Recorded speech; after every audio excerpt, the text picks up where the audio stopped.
Gracias por mantenernos informados, gracias por seguir luchando, por seguir batallando. Yo creo que el informar, el hacer lo que hace es parte de sumar tu granito de arena a la lucha y para tratar de cambiar ese sistema criminal y asesino que tenemos en Venezuela. Mira, Sergio, son varios elementos, ¿no? Lo primero es que se sigue utilizando a los presos políticos como una ficha de negociación. Los presos políticos para muchos sectores en Venezuela son un número y son una ficha de negociación. Se usan en los momentos picos del conflicto político, se acuerdan de los presos políticos, pero el resto del tiempo, de los días, los presos políticos son olvidados. La realidad hoy, mi querido Sergio, es que los presos políticos cada día son más olvidados, cada día son más la cantidad de presos políticos, cada día aumenta la tortura, cada día aumenta la crisis que se vive dentro de las cárceles. Hoy por hoy, yo ayer lo denunciaba y se lo decía a la nefasta exministra de penitenciaria, Iris Varela, que tenía que explicar, ¿no? Y el régimen debe explicar cómo y por qué no han dicho nada de la cantidad de muertos que están ocurriendo en las cárceles, producto de enfermedades. Inclusive, yo tengo compañeros que estuvieron conmigo en una celda que me recibieron y han fallecido de tuberculosis, han fallecido de otras enfermedades, que los tienen como presos comunes, siendo inocentes, y que nunca le hicieron un juicio, que nunca le hicieron lo llevaron a un tribunal para que su proceso legal se diera, nada. Hoy los presos políticos son utilizados por la mal llamada o la llamada mesita.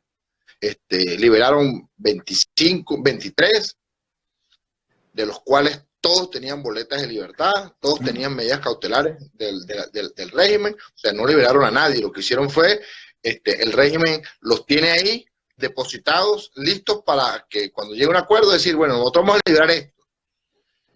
Y lo que hacen es abrirle la reja a alguien que tiene la libertad hace mucho tiempo, aparte de ser inocente, aparte de estar secuestrado. Hoy, en este momento, tenemos Teniente Lugo, tenemos algunos militares que cumplieron la pena,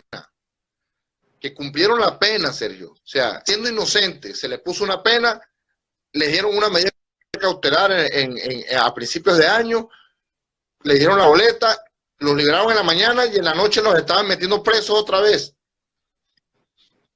Los hicieron cumplir la pena que les habían dado, la cumplieron hace ya 2 o 3 meses y aún siguen encerrados en Ramo Verde. Entonces, Navidad sin presos políticos es el deseo. Y es la lucha que estamos dando en una campaña que está con diferentes ONG. Hola, pero podrá hacerse realidad, Vilca, podrá hacerse realidad a pesar de las exigencias incluso de la propia comisionada de Derechos Humanos, Michelle Bachelet. Mira, Sergio, esa es una verdad que yo no tengo en mis manos, pero mi experiencia me dice que no existirá una Navidad sin presos políticos. Mi experiencia me dice que dependiendo de los intereses y de cómo se mueva el tablero político, podremos lograr que de repente escarcelen a algunos, pero la realidad es que mientras que no cambiemos la fórmula de hacer política, que no cambiemos la fórmula de luchar, no vamos a dejar de tener presos políticos. Mientras que exista en Venezuela el régimen de Nicolás Maduro, existirán presos políticos, porque es una puerta giratoria. Te escarcelan 10 y te encarcelan 30.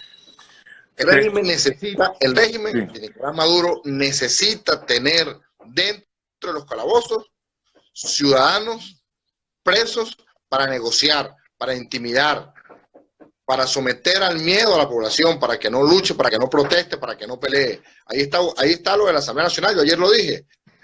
Ese TCJ ilegítimo no le corresponde, 1, por ley, quitarle inmunidad parlamentaria a nadie; 2, no tiene competencias para allanar; y 3, debe la Asamblea Nacional, más que decir que no hay competencia, que desobedecer. Hay que desobedecer cualquier decisión, ya sea de STCJ o de algún otro organismo del régimen. Sí, bueno, porque el usurpador fue Maduro. desobedece, Si pero Maduro es siguen siendo usurpador. perseguidos, disculpa Vilca que te interrumpa, la desobedece, claro que la desobedece, pero siguen siendo perseguidos estos diputados, y ahí tienes, acabamos de hablar con Stefanelli, y Stefanelli está escondido, como deben estar escondidos los otros, y como están Por escondidos supuesto. o exiliados la mayoría de los diputados que han sido juzgados por el régimen. Por supuesto, porque esa es la política del régimen. Por eso tenemos que entender que nosotros, mientras que nosotros tratamos, o nosotros no, porque yo hace mucho tiempo que no lo hago, pero que mientras que nuestra dirigencia política sigue tratando al régimen como actores políticos, el régimen sigue actuando como criminales y sigue acabando con nuestra dirigencia opositora. Yo te lo escribí en un comentario hace rato y te dije, meta del 2020 para el régimen es haber acabado con la mayoría de la dirigencia opositora, haber implosionado dentro de la oposición y la Asamblea Nacional para un proceso de elecciones a la Asamblea Nacional donde ellos puedan obtener la mayoría, donde Juan Guaidó deje de ser presidente de la Asamblea, sea o no sea nombrado, ratificado el 5 de enero, y de esa manera entonces quitarle la presidencia interina. Hay quienes dicen, no, pero es que la Asamblea Nacional es el único punto de democracia que nos queda. Es mentira. La Asamblea Nacional hoy es una institución de catarsis. Nada que pase en la Asamblea Nacional se ejecuta en el país. ¿Cuál es la salida, Vilca? ¿Cuál es la salida ante este panorama que me presentas en el 2020, a tu juicio? Cambiar la estrategia. Uno, hay que cambiar la estrategia. Dos, nuestro presidente Guaidó tiene que materializar. Uno, dejar de dar discursos, porque su discurso hoy está en círculo. Dos, la lucha hoy está en círculo. Hay que romper ese círculo. Para eso hay que materializar una unidad real, una unidad en la acción. María Corina es fundamental, Antonio Ledesma es fundamental, Un Nuevo Tiempo es fundamental. Todos los sectores son fundamentales, pero no son fundamentales para llamarlo desde un Instagram o de un medio de comunicación. No, son fundamentales para la creación de las estrategias y la aplicación de las mismas. Hay que incorporar a la resistencia como actor importante de lucha. Hay que incorporar a la comunidad internacional más allá de las sanciones. Es decir, hoy la única salida es generar un proceso de desobediencia real dentro del país que pueda generar unas condiciones necesarias para que pueda haber no una invasión extranjera, porque Venezuela está invadida, para que pueda haber una intervención de una coalición entre venezolanos y extranjeros que permitan recuperar la democracia y la libertad. Y la aplicación es fundamental de esto, porque lo que sigue logrando Maduro es tiempo con los mal llamados diálogos, tiempo con que se acabó el 2019, tiempo con que ya perdimos a Argentina, tiempo con que posiblemente se pierdan otros países en el 2020 internacional. Es decir, el régimen está jugando duro y tiene claridad hacia dónde va. Nuestra dirigencia ha perdido el norte. Hay que recuperar el norte, hay que recuperar la brújula, y la unidad no significa callar a las cosas que se han hecho mal. La unidad significa que más allá de las diferencias que podamos tener, podamos trabajar juntos en la solución al conflicto que vive Venezuela. La unidad no puede ser una unidad electoral, como ya hay sectores que están trabajando, cuando no hay condiciones, cuando no hay un CNE nuevo, cuando aún la usurpación se mantiene, cuando hay más de 6 millones de venezolanos que están fuera del país, y ya hoy los frentes amplios regionales están trabajando para un proceso electoral. Eso desvirtúa la lucha.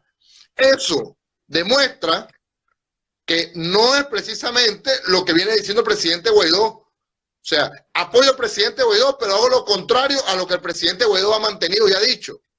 Entonces, no hay una unidad real. Siguen los sectores, siguen los partidos políticos, Sergio, jugando a sus propios intereses. Sigue la dirigencia política jugando a sus propios intereses. ¿Qué cuota me va a quedar a mí en el 2020 si voy a unas elecciones? ¿Cuántos diputados puedo mantener? ¿Puedo acordarme con el régimen para yo meter algunos diputados? Es decir, seguimos creyendo que si mantenemos algunas cuotas de migajas de poder, vamos a poder lograr y cambiar esto en algún momento. Y eso no va a ocurrir. Ha sido increíble que el régimen ha logrado dividir hasta las universidades. Hoy hay universidades que a lo interno ya están en una lucha por elecciones internas, ya sea a rectores, a FCU, cuando la realidad es que nada de eso sirve mientras que Maduro esté en el poder. No, que son ejercicios democráticos para mantener la autonomía. ¿Cuál autonomía? Sin luz. Acabamos de tener unas elecciones a la FCU y a los 15 días te impusieron un vicerrector académico. ¿Cuál autonomía si no manejas los recursos? Entonces el país, Sergio, está colapsado. Y ojo, el régimen, producto de las sanciones, no está pudiendo sacar toda la cantidad de dólares que tiene producto del narcotráfico. Está lavando sus dólares en las calles venezolanas. Por eso tanto dólar circulando en Venezuela. Y eso ha generado una especie de tranquilidad y en algunos sectores, incluso, Sergio, empiezan a sentir como esperanza en que Maduro puede cambiar las cosas. Que es mejor. Ojo con esto. Sí. Mira, Vilca, tengo que cerrar. Gracias de verdad por el contacto. Debo ir al corte inmediatamente. De verdad que te agradezco mucho de haberme permitido conversar contigo y seguimos en contacto. Un fuerte abrazo, Vilca. Libertad para los presos políticos. Sigamos luchando por eso. Eso es lo que yo les pido. Nada nos cuesta darle un live a una foto de un preso político. Nada cuesta darle un retweet. Nada cuesta montar una foto. Todos podemos colaborar. Todos podemos sumar. Lo peor que nos puede pasar cuando estamos en un calabozo es que la sociedad nos olvide. Y cuando estamos, y los presos políticos son presos políticos por luchar por todos nosotros. Así es. No lo dejemos solo. Navidad sin presos políticos es la consigna. Un fuerte abrazo, Vilca. Una pausa. Un abrazo. Saludos. Gracias.